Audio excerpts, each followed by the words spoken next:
Can you do a dopamine detox with music? Today I'm going to give you my thoughts and opinions on this, and then I'm going to give you some issues listening to music while doing a dopamine detox, and then I'm going to give you alternatives to listening to music.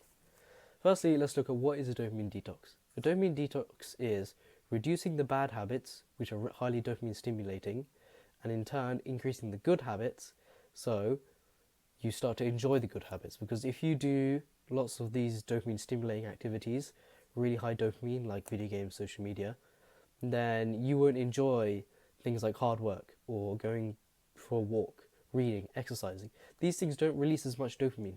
So comparing these good habits compared to the bad habits, you're not going to enjoy the good habits. So that's why people do dopamine detox. So then they start to enjoy the good habits and their quality of life overall just improves. That's why I think it's beneficial to do a dopamine detox in the first place. Now let's look at the issues with music. So people listen to music often because they say it helps them focus or it helps them work or helps them study. I think that's a lie. When you're listening to music, most music is usually to do with violence or love. It's always breakups every time. They always go into like how sad it is, how depressing it is. When you listen to these types of music, first of all, they have a bad influence on you, which just isn't good, whether it's dopamine detox or not. Second of all, people often listen to music without doing anything else. Or even if they are doing something, they can't focus because they have the music on. So you might set aside 2 hours to study. But if you're listening to like rap music, you're not going to be able to focus on your studying. So you might as well just spend 2 hours just listening to music, just like staring at a wall. This is why I think music is just bad in general, outside of dopamine detox. But when you listen to music which has violence, love, breakup, sex, and all this stuff, that means you kind of are distracted and you can't really just do the normal things. So if you listen to music while reading, how are you going to read? If you listen to music, okay, I think exercise is kind of something else. I think some people listen to music when exercising. I think it's quite common, but I'm going to move aside from that. But you can't really listen to music and do other things. It's just too distracting. And so this is why I think you shouldn't listen to music just in general. But why you shouldn't do it during a dopamine detox is when you're listening to these types of musics, violence, rap, sex, love, and all this stuff, and any music which has beat drops, so stuff like EDM, it releases dopamine. So you could lump it in with some of the bad habits, like video games and social media. So I think you do need to cut out music for a dopamine detox.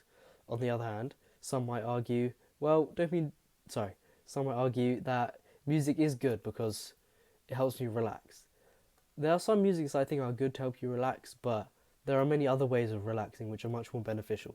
So like meditating or literally just sleeping in general is just a better way to relax than just listening to music. So yeah, I think in all accounts, I think music shouldn't be listened to. Some music I think is okay is lo-fi, which is music that doesn't have lyrics, doesn't have beat drops, is a consistent beat. Binaural beats, this is just sound waves, 13 to 40 hertz to stimulate focus. I don't know anyone who listens to this. This isn't even a genre of music.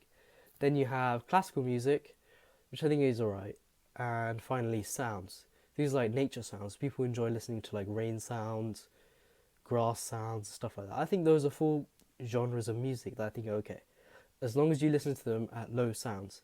A lot of them can help people study or help people fall asleep. I think they're good. But when you put them too loud to the point where all you can think about and all you can hear and you're just drowning out your own thoughts just by the music, then you're just kind of harming yourself and you're essentially wasting time if you're trying to do other things at the same time. And finally, I'm going to give you alternatives to listening to music. So I think the best alternatives to listening to music, besides those four genres I just mentioned, is listening to educational podcasts and audiobooks. Educational podcasts are, I'll give you a few that are good. People from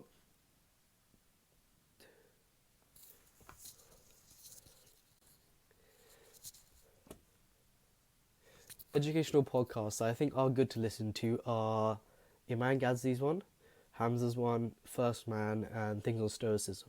There are loads of podcasts you can listen to, but I think those are four of the best ones because they teach you much more than some other like weird podcasts you can get.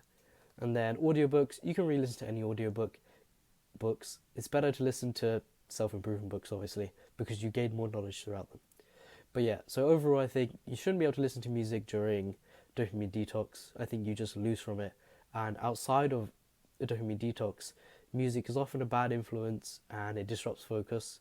The four genres I think are okay for listening to music are lo-fi, binaural beats, classical music, and nature sounds.